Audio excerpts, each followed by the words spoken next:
Yo guys, та хүн дараагийн бичлэгээр уцаад бэлэн болоод байна. 12 сар гарцсан явж байна guys. Бид бүхний хүсэн хүлээдэг шинэ жил айс үе. Шинэ жилийг нэг зүйлгүйгээр дурсахын аргагүй. Энэ бол ойлгомжтой.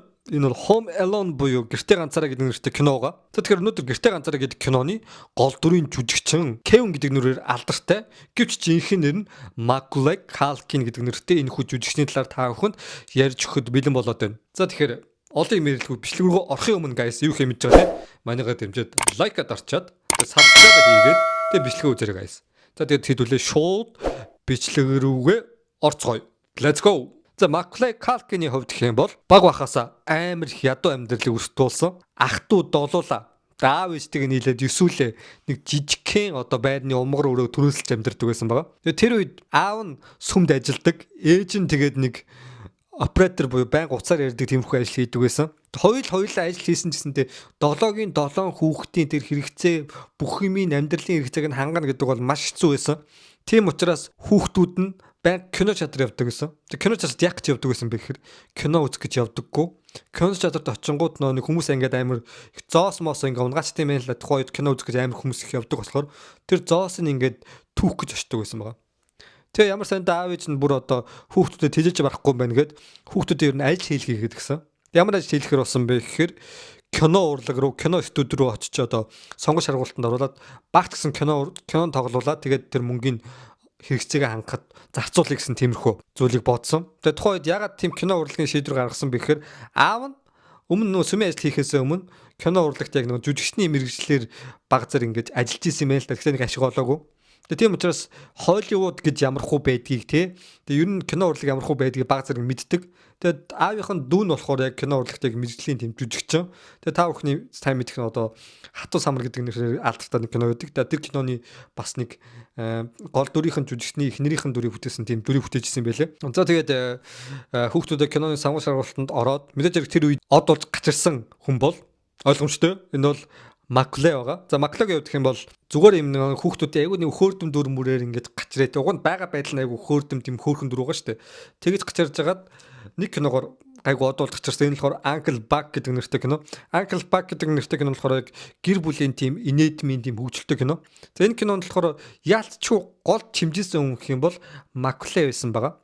Нилээ энэ киног жимээд тэр үед найруулагч нь яалтчгүй энэ кинонд хамгийн гол чимэг болж байгаа ийм жүжигчин бол энэ Macaulay гэдэг жоохон хүү юм байна гэж олж мэдсэн. Тэгээ Macaulay тэр үед яг кино тоглох гэж ирэх үед амар баяр жаргалтай ирдэг. Тэр баяр жаргал нь тэр кино студийн тэр бүх хүмүүстэй тоглож байгаа бусад жүжигч баярт ад жаргалтай болгочдөг. Энэ хүүхдэд нэг тийм бусдыг ад жаргалтай болгох, бусдыг юм инээлгэх ч юм уу тийм авьяас байна гэдгийг найруулагч нэлээдийн олж хараад тэгээ тэр үеэс худаад нэг зүйлийг бодсон.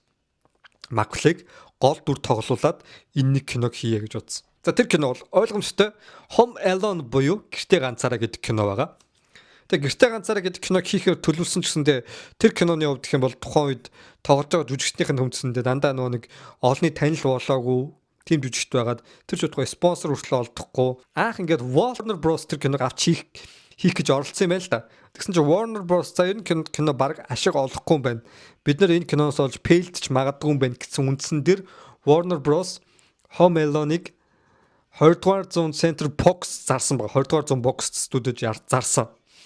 Тэр нь баг хамгийн тэнэг шийдвэр болсон гэж хэлж болно. Тэр 20 дугаар зуун Center Box студиод зарсны дараагаар Home Alone гэдэг нэртэй кино ямар их ашиг олсон та бүхэн мэднэ шүү дээ, тий. Яг хийсэн ашигаа 10 дахин нугалж олсон. Тэгээ тухайн үед гарч ирсэн түүх амжилтыг тогтоосон кинонууд 3 ч гэсэн баг. За энэ нэгт болохоор Эд гэдэг нэртэй кино гарсан. Энэ болохоор Стивен Спилбергийн найруулсан. Нэг хар гаргийн одоо тий хар гаргаас нэг тийм нэг хүн ирээд тэгээд нэг хүүхдтэй ингээд гарч байгаа нэг кино байдаг. Та хүмүүс үзчихсэн байж магадгүй. Цогт болохоор мэдээж энэ бол Star Wars байгаа. За гуравт болохоор Home Alone орсон. Гайхамшигтай амжилтыг үзүүлсэн байна. За тэрний дараа болохоор мэдээж Home Alone-оор манай Macaulay-гийн хувьд гэх юм бол нэлээд гайгүй амжилт олоод маш олон телевизийн эпир шоунуудад оролцохоор болоод тэр ч удаа телевизийн одоо яг кино урлагийн шагнал гардуулах ёслолтой хөтлөгч хийсэн. Багаасаа ингээд бүр ингээд стар болоод гялзаад ингээд явсан.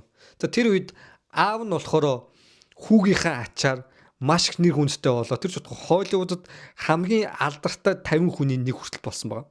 Тэгээ маш их амжилттай яваад хүүгээ ерөөхдөө хажууд нь ингээд дэмжиж явж байна уу гэсэн чинь мань хүний хувьд бол хүүгээ зүгээр л яг нэг мөнгө олж өгдөг машин шиг ашиглаж байсан байгаа байхгүй. Тэгээ аавынх нь яг тухайн үед хүүгээ ингээд амжилт олоод ингээд явж хахад шунал нь ерөөсө дуусаагүй. Тухайд яг нэг жижигхэн ийм нэг өрөөтэй байшинд ингээд түрээсэлж амьдэрдэг байсан чинь тэрнээсээ Нью-Йоркийн маш том өндөр байранд хүртэл орсон байгаа байхгүй юу. Тэгээ шунал нь дуусаагүй. Тэрний дараагаар манай Кевин гэдэг ирчихсэн. Кевинийг бол ерөнхийдөө яг зүгээр байлгаагүй аавынх нь хувьд гэх юм бол байнгын кинонд ингээд тоглуулаад чи ийм тийм байна. Байнгын ингээд загнаастай чи өө миний үгийг сонсох хэвээр. Чи ойлгохтой ингэж ядахгүй байна, ингэхгүй байна, тэгэхгүй байна. Тиймэрхүү байдалтай байсан. Тэгээ ингээд энэ тэнд кино тоглохгүй явна шүү дээ, тий. Тэнгүүд аавтайгаа хамт нэг буудлын өрөөнд орох нь Кевиний хувьд ерөнхийдөө яг шоронд байгаа юм шиг тийм мэдрэмжийг тэр хүүд төрүүлдэг байсан бохоггүй. Тэгээд удахгүй Home Alone-ны 2 дугаар анги тоглохоор болсон маш их амжилт олсон учраас 2 дугаар анги дээр тоглоход аав нь бүр ингээд хүүгийнхаа менежерийг хийнгүүтээ давхар ингээд кино тоглох хүмүүсийг өөрөө сонгож ийн гэж байгаа байхгүй. Тэнгүүтээ өөрийнхөө бас хүүг тоглуулсан байгаа. Кевиний одоо дүүг гэх юм уу те. Дүүг нь ингээд кинонд хүртэл тоглуулад тэг бүх зүйлийг нь өөрөө ингээд шийдэн мэднэ гэх те. Маш том байр суурьтай болж эхэлсэн байгаа аавынх нь хувьд. За тэг Home Alone 2 ч гэсэндээ маш их амжилт олсон. Тэрний дараагаар аав нь хүүгээ бүр улам илүү яг мөнгө олж өгдөг машин маягтай ашиглахаар бодоод бүхэл бүтэн 7 жилийн дотор 17 кинонд тоглуулах тийм системийг хийсэн байгаа. Эхлээд Home Alone 1 2 ингээд анх тоглож ирсэн кинонуудаа маш их дуртай сэтгэл хөдлөлөө гаргадаг тийм дүрээр тоглож ирсэн манай Kevin-ийн хувьд гэх юм бол сүүл рүүгээ аавынхаа тэр нөө хитрхи хэцүү тийм байдлаас болоод кинон тоглох ямар ч сонирхолгүй болж эхэлсэн. Тэр ч байтугай яаж энэ кино тоглохоо болох уу гэх юм уу те. Тэгээ сэтгэл хөдлөл өмнөх нөө сэтгэл хөдлөлөөч тэр кинонд гаргахаа болж эхэлсэн. Тэрний дараа аавынхаа тэр нөө нэг хүчээр тоглуулсан кино гэх юм бол The Good Son гэдэг нэртэй кино. Энэ болохоор юу нөгөө анх Home Alone-оор нөгөө хүмүүсийн хайрыг татсан тийм жоохон хүү байсан бол Good Son гэдэг нэртэй киногоор тийм айгүй тийм зөвүүн заяа. Тэр ч бодохоо ингээд машинуудын машинууд ингээд явж байгаа шүү дээ замаар. Зам тээврийн бүр ослыг хүртэл зохион байгуулж байгаа. Тэгээ хүн алах хүртэл үйл ажиллагаа зохион байгуулж байгаа. Тийм муухай зөвүүн хүүхдийн дүрийг маш муу хүүхдийн дүрийг бүтээсэн. Тэгээ энэ юу нөгөө нэг анх хайр хүндэтгэлээр харж байсан тэр хүүхд нь ийм дүрийг бүтээсэн хүмүүст мэдээж зэрэг таалагдаагүй ойлгомжтой. Тэрний дараа болохоор The Nutcracker буюу бид бүхэн цөмөхөө гэдэг нэрээр алдартай кинонд тоглосон. Энэгээр балет хүртэл сурж тоглосон юм байлаа. Энэ гэхдээ фейлдэд яг ашиг орлогынхоо 11-ийг ч олж чадаагүй. Тэрний дараа болохоор Page Master гэдэг нэртэй кинод бас тоглосон юм одоо хүүхдийн юм анимашн маягийн энэ бас ямар ч амжилт олоогүй. Яг тэрнийхэн дараа Rich гэдэг нэртэй кинонд тоглосон. Энэ бол бас нэг Home Alone-тоос жоохон төстэй кино. Яг нэг Kevin гэдэг дүртэй адилхан дүрээр тоглосон. Гэвч хүмүүс тухайн үед Home Alone-ы дүрээр хасаар баад бүр залхацсан байсан. Бас л нэг Kevin-ийн яг Home Alone гэдэг гэрте ганцааргийн тэр family comedy биш үү те. Угаас наач nologтой явахгүй гих байдлаар хандж хүлээж авч ирсэн. Яг тэр үеэс хавуулаад Kevin-ийн хувьд гэх юм бол яг дунд сургуульд орцсон. Тэгээд яг өсөлт нь ингээ баг өсөд байгаа шүү дээ. Жоохныхон тэр нэг хүмүүсийн хайр хүндэтгэлийг хүлээсэн тэр дүр өөрийнх нь тэр юу н харагдах байдал нь багаар угаасаа алга болоод эхэлж байсан. Тэгээ ерөнхийдөө яг Kevin-ий тоглосон тэр кинонууд нь Home Alone-оос хойш Home Alone буюу Kevin-ий тэр тоглосон кинонууд нь бүгд баг дийлэнх нь гэрте ганцааргаас хойш кинонууд нь дандаа фейлдсэн. Тэгээ фейлдснээсээ болоод тэр нь өөрт нь ашигтай болсон байхгүй. Аавынх нь тэр өөрийг нь муухай их ашиглаж исэн тэр зүйл нь болж эхэлсэн. Тэгээ угаасаа Kevin ерөөхдөө ингэ зарагдхаа боллоо тий. Кино урлагт ингэж нэг өмнөгшгөө ингэж тоогдохоо боллоо. Тэгээ насан ч угаасаа явцсан. Kevin яг тэр нэг жоохон байсан тэр нэг хөөрхөн дүр нь угаасаа нас явахын хэрэгээр алга болчихсон шүү дээ. Тэгээ тэрнээс болоод ер нь Kevin зарагдхаа болцсон учраас аав нь шууд ээжтэй нь бас муудалцаад салаа яваад өгсөн тэр хоёр хоёлаа. Тэгээ салж яваад маш том шүүх хурал болсон байгаа байхгүй. Тэгээ хин одоо Kevin-ийг авах уу гэдэг дээр шүүх хурал биш. Kevin-ий тэр олсон ашиг орлого мөнгийг хин авах вэ гэдэг дээр шүүх хурлын гол зүйл нь болсон байна. Тэгээ азар гэх юм уу тухайн үед Холливуудын кино тоглолдог байсан жоохон хүүхдийн дүр шүү дээ. Тэр жоохон хүүхдийн дүрээр ашиг олж исэн жүжигчдийн хувьд гэх юм бол ашиг орлсон орлогынх нь ерөнхийдөө 15%-ийн 18 нас хүртэл нь банкнд түгжих бүх ашиг орлого нь аав ээж нь ч хүрэх их мэдл байхгүй. Тэр хүүхэд 18 наснд хүрээд өөрийнхөө ашиг орлого, өөрийнхөө олсон мөнгийг өөрөө зарцуулах хэрэгтэй гэдэг тийм хуультай байсан. Тэр азар аав ээж нь өөрийнх нь бүх мөнгийг ашиглаж чадаагүй байгаа. Тэгээд ерөнхийдөө аав нь хүүхд рүүгээ маш их одоо муу муухай үг хэлдэг, тэгээ маш их одоо айлган сурдуулж тийм байдалтай байлгадаг гэдэг нь бол шүүх хурлын явцад ил болсон. Тэгэд өөрийнх нь тэр нэг хүүхдэд асрах эрх мэдлийг ээжд нь шилжүүлсэн байгаа. Тэг Кевин ч сүүлд ингээд өгсөн ярилцлаганда миний амьдралдаа хамгийн их баярлсан үе бол тэр үе байсан. Аав ээжээс салаад би аавтай ахиж уулзахгүй тийм үчид орсон. Миний амьдралын хамгийн баярлсан үе гэдэг. Тэр ч бодгоо аав нь салсныхаа дараа Кевиний талаар юу гэж хэлсэн бэ гэхээр тэр бол миний хүү биш гэж хэлсэн байгаа. Тийм муухай одоо эцэг хүн байж тийм сэтгэлхүү. Тэр үеэс ахуулаад Кевин ч гэсэндээ аав руугаа нэг ч залгаагүй, нэг ч удаа уулзах гэж очиагүй. Тэгээд яг бусад хүүхдүүд шиг жирийн амьдралаар амьдрий гэж шийдээд ахлах сургуульд орсон ч гэсэндээ ахлах сургуульд нь Кевинийг танихгүй өнгөж угаасаа байхгүй шүү дээ. Тий Америк байтугай дэлхийд даяар алдартай болсон. Тэг хүмүүс ерөөс зүгээр байлгадаг байсан. Найстай бол гэсэн найстай болж чаддгүй. Тэг гадаа зүгээр ингээд гудамжинд явж байхад нь нэг хүн ингээд шууд малгайг ингэж юудантай малгайг ингэ сүхэж харангуутаа өө чи яах аргагүй нөгөө нэг гэртээ ганцаар дээр тоглолт Кевин биш тий. Яг чавг ингээд ойроос харсан чи бүр амар сонь царайтай юм биш гэж л яваад өгч байт юм уу тий. Тэгээ тэрнээсээ болоод Кевиний хувьд гэх юм бол ганц найз нь юу байсан бэ гэхээр телевизээс гэртээ очиод жоохон чипс идэл юм удаал идэл тэгэл телевиз үзэх нь ганц найз нь. Тэгэл яг шинэ жилийн үеэр телевизээр мэдээж гэртээ ганцаар гарч байгаа. Гэртээ ганцаар гарангуул шууд дургуун нүрэл гэртээ ганцаар гүйлгээл тиймэрхүү байдалтай өнгөрөөсөн байгаа. Тэгээ азар гэх юм уу Кевиний хувьд гэх юм бол урлагийн сургуульд орохоор болсон. За урлагийн сургууль гэх юм бол балет, кино урлаг, өөр одоо юу гэдгийг дуу муу тэ бүжиг бүх төрлийн мэргэжлүүд байгаа учраас яг адилхан бас нэг урлагийн юунд чанагдсан хүмүүс байж байгаа учраас Кевиний хувьд гэх юм бол өмнөх нэг жирийн ахлах сургуулийг бодвол хамаагүй амар байсан. Гэсэн ч хитрхийг алдартай байсан болохоор бүр огт зүгээр байсан гэсэн үг бол биш. Тэгээд ерөнхийдөө тэр сургуульд сурж байхдаа нэг охинтой танилцсан байна. За тэр охин нь болохоор Rachel Miner гэдэг нэртэй нэг жүжигч охин байгаа. За энэ охинтой танилцаад хоорондоо бүр амар дурлалт, умбаал, дөнгөж нөө нэг 12 дэх настай зүгээр өсвөр насны хүүхдүүд байгаа шүү дээ. Тэгэл амар дурлал хэдэн жил үерхээл тэнгүүтээ шууд гэрлэх шийдвэр гаргаад маш хурдан 17 наснда гэрэлтэй баталгуулаад тэрний дараа нэг 2 3 жил болоод гэрэлт нь явж байгаа л тэгэл угаасаа маш хурдан гэрлэл маш хурдан бас буцаал нэг хэдэн жилийн дараа салцсан байгаа. Тэгээ салсан гэсэндээ Kevin нэг амжилттай үйл явдал тохиолсон. Тэр нь юу байсан бэхээр 18 наснда өөрийнх нь нөгөө нэг өмнө олсон ашиг орлого нь дансан дах тэр өөрийнхөө мөнгийг авах тийм эрхэн нээгдсэн байгаа байхгүй юу. Тэгээ өөрийнх нь яг кино урлагт байх хугацаанд хэрэг ашиг орлого орсон нь өөр огч мэдэхгүй байгаадсан. Тэгээд за намын дансан жиг нь хэр ах болоо гэж амар санаа зовжсэн. Тэг Кевин өөрийнхөө дансыг хараад шууд гайхсан байгаа. Тэр үед маш бага мөнгө байсан уу гэсэн чинь үгүй. Кевиний төсөөлснөөс их мөнгө байсан. Тэр мөнгөөр бүхэл насаараа огт ажил хийхгүй байсан ч амьдрч болохоор тийм мөнгө байсан байгаа. Тэгээ Кевин үүд маш баяртай байсан. Тэгээ баяртай байсан чинь юу гэж хүлээж авсан бэ гэхээр өмнө нөгөө нэг аавынхаа тэр хэцүү их ятгалгаар тэгээд тэр мөнгөний машин шиг хараад тэгээ маш хэцүү зовоожсэн тэр он жилүүд нь те Кевинийг яг нэг жүжигчин байхад нь яг өөр хүн шиг мэдрэмжийг төрүүлж ирсэн болохоор энэ их мөнгийг олсон нь би мөртлөө надаас нэг өөр хүүхэд энэ мөнгийг олсон юм шиг санагдсан байлээ. Яг би өөрөө зовж олсон мөнгө гэж юусоо бодогдоогүй. Тэгсэн ч тэргүүрээ маш их баяртай байсан. Тэгээ тэр үед яг Кевинийг жоохон байхад нь хамгийн их тусалж дэмждэг байсан нэг л хүн байсан. Тэр юм байсан бэхээр Майкл Джексон байсан байгаа. Тэр Майкл Джексоны хувьд гэх юм бол ягаад Кевинс тэгээ их тусал дэмжсэн бэ гэхээр баг бахасаа Майкл Джексоны хувьд ингээд нэг яг адилхан амьдралыг үүс тулсан юм байна л да. Аав ээж нь бас нэг Майкл Джексон тэ Майкл Джексоны дүү одоо Жанет Джексон гэсэн ч юм те. Тэр гэр бүлийнхаа Майкл Джексоныг ялангуяа мөнгөний машин шиг ашигласан байнгын нэг дуу дуулуулаад тэ энэ тэнд явуулаад тэ Майкл Джексонтай бүр баг бахасаа Billboard ингээд нэгт мэгчсдэг ч юм уу те. Маш их амжилтыг багасаа ингэж үзүүлсэн. Тэгээ тэрнээсээ болоод жирийн үхчиг амьдралыг үзээгүй. Тэгээ Кевинийг харангууд яг тэр нь яг өөртөө багийнх нь өөртөө адилхан харагдаад Кевинийг тэгээд өөр хүүхдүүдэд маш хайртай байсан учраас хүүхдүүдийг өөрийнхөө тэр гэртээ дуудаад тэг хамт ингэж байнга цагийг өнгөрүүлдэг байсан байгаа.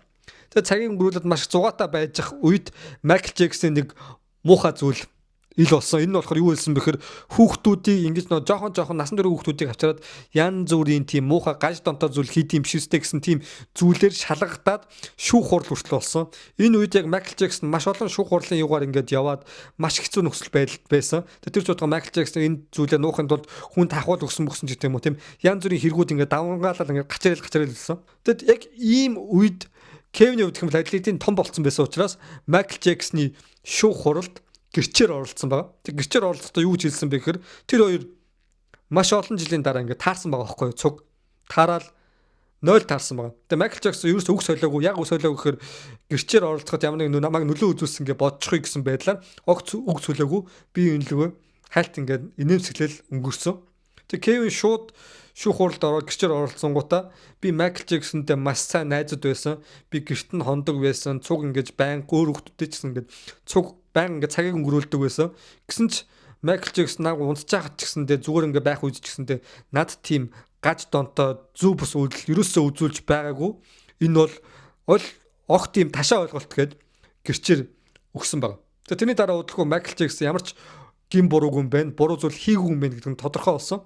Гэвч буруу зүйл хийгүй юм байна гэдэг нь тодорхой болсон чинь Майкл Жаксон тэрний дараа төд удалгүй та бүхэн мэдэн штэ 2009 онд зүрхний шигдээсээр өөд болсон байгаа. Тэгээ хүмүүс өөд болсны дараа Майкл Жаксоныг Жаксон амьд гэж хүртэл ингэж ярьдаг болсон тий. Маш их одоо дэлхийд даяар маш уу гашууд хүмүүс авцсан. Тэгээ энэ талаар яг Майкл Жаксон талаар тав хүмүүсэл дараа нь би бүр тухтай ярьж өгч болно. Тэгэд Майкл Жаксонтой маш сайхан харилцаатай байсан учраас Paris Jackson гэдэг нэртэй Майкл Жаксны охиныг бүр одоо яг өөрөө ингэ загалмайлсан эцэг шиг нь цуг хамт байгаад тэр ч утгаа адилхан ингэ шивээс хүртэл хийлгсэн юм байлээ. Бас тийм гайхалтай ах үйж чадсан. Тэгээ маш олон жилийн дараа бас кино урлагаас хол байжгаад Party Monster гэдэг нэртэй кино тоглосон. За энэ кинонд гэхдээ ерөөсөө огт амжилт олоогүй. Тэгээ өмнө нэг Home Alone буюу гэртээ ганцаараа амар нэг гоё хүүхдийн дүрээр харцсан байсан ч гэсэн энэ кинонд болохоор жоохон тийм эвгүй дүрийг бүтээсэн. Тэгээ энэ эвгүй дүр нь хүмүүс амар гайхсан гэсэндээ яг удаан хугацааны дараа кинонд орж ирсэн Кевний хувьд гэх юм бол маш их одоо баяртай байсан байгаа байхгүй юу. Өөрийгөө бас нэг өөрөөр гаргаж нөгөө аавынхаа тэр нэг муухай хэцүү байдлаар ятгалгаар ингэж кино тоглоогүй өөрөө хүсч кино тоглосон учраас тэр нь өөрт нь айгу таалагдсан. Энэ кино ашиг олоогүй гэсэндээ тэрний дараа болохоор Saved гэдэг нэртэй кино тоглосон. Энэ кинонд болохоор тэрэгэнцэртэй тахир дутуу хүний бүтээсэн. Хүлэн мдэггүй болсон юм хүний дүр. Тэгэд тэрэгэнцэртэй байнга ингэж явж байгаа штэ. Тэр судгаа тэрэгэнцэртэйгээ ингэж хөршний хаалга муулахад ямар хэцүү юм гэдгийг хүртэл мэдрээд өөрийгөө улам мэдэрсэн байгаа байхгүй. Би одоо алхаж чаддаг тийм надад бүх юм байгаа. Тэрэгцтэй байсан бол ийм хэцүү амьдралыг туулах нь шүү дээ. Тухайн үед яг ийм кино тоглоо мэдэрсэн байгаа. Тэгээ энэ Saved гэдэг нэртэй киноцсондээ нэг олон орнд гарахгүй гэжсэн ч нэлээд ашиг олоод, нэлээд гайгүй амжилт олоод бас нэлээд олон орноор ингээ бүх орнд даяар ингээ цацагдсан байгаа. Тэрний дараа ингээл амьдрал нь буцаад ингээ сэргээд кино урлагт орж ирээ явжсэн чинь нэг харамсалтай үйл явдал тохиолсон. Энэ болохоор өөрийг нь хамгийн их дэмждэг ээж шиг нь баг ээжээс нь илүү дэмждэг байсан төрсөн эгч нь байсан байгаа. Эгч нь өөд болсон гэдэг мэдээг сонссон. Тэгээ энэ эгч нь өөд болсон гэдэг мэдээг сонссны дараа Кевний хувьд гэмэл ялцчихгүй амар их сэтгэлээр унаад. Тэгээ тэр үед та бүхэн мэдэн штэ Кевний тэр нэг ингээд амар их сахал усантай баригдсан нэг туранхаа тэгээ хар тамхинд орсон гэсэн нэг хэрэгүүдийн талаар тэр үед хар тамхинд ороод арих алкоголд автаад тэгээ ингээд энэ тэнд юм сэтгэлээр унсан байдалтай явж исэн. Тэгээ энийг бол би маш сайн ойлгож байгаа. За эбийнх нь хувьд ч гэсэндээ яг тийм үе бол байсан бохоггүй бас амар сэтгэлээр унаад манай эмээ өнгөрөөд тэгээ тухайн үед миний амьдрал нэг маш хэцүү шок тохиолдоо тэгээд тэр үед бол амиа орлоо гэж бодож ирсэн үе байдаг. Тэгээ энэ зүйлийг бол маш сайн ойлгоно. Тэгээ тийм үед хүмүүс англи папарацд нөгөө нэг юу Home Alone дээр гардаг хүүхэд чинь ийм болцсон тийм болцсон гэдэг амар шууган гарч ирсэн. Тэгээд зөвхөн их чинь өнгөрөөд энэ тэгж одоо сэтгэлээр унж хэцүү байдалд ороогүй. Энэ болохоор Mila Kunis гэдэг нэртэй бас эмэгтэй жүжигчин байгаа. Та бүхэн одоо Ted гэдэг нэртэй кинон дэр тоглолтдог дүрээр нь мэдэн шүү дээ. Тэгээд Mila Kunis гэдэг нэртэй эмэгтэй жүжигчин те 7 жил орчим үргэлжлэжсэн чинь энэ хоёр яг их чинх нь өнгөрсөн тэр үед салцсан бохгүй. Тэгээд өөрийнхөө хайртай хүнээс салцсан, дээрэс нь их чин өнгөрсөн. Энэ яг Kevin-ийн үед маш том юм хад мөрөс зэрэг болж байгаа бохгүй. Тэгээд үеэс ахуулаад хар тамхинд ороод хэцүү байл гэсэн ч манай өөний хувьд гэх юм бол буцаад энэ зүйлээс гарч чадсан. Гарч чадсан гэх юм бол Brenda Song гэдэг нэртэй эмэгтэй бас нэг жүжигчин Аз эмэгтэйтэй уулзсан маш их одоо Азтай болж таарсан. Энэ эмэгтэй манай хүнийг одоо юу гэх юм аварсан гэж хэлж болно.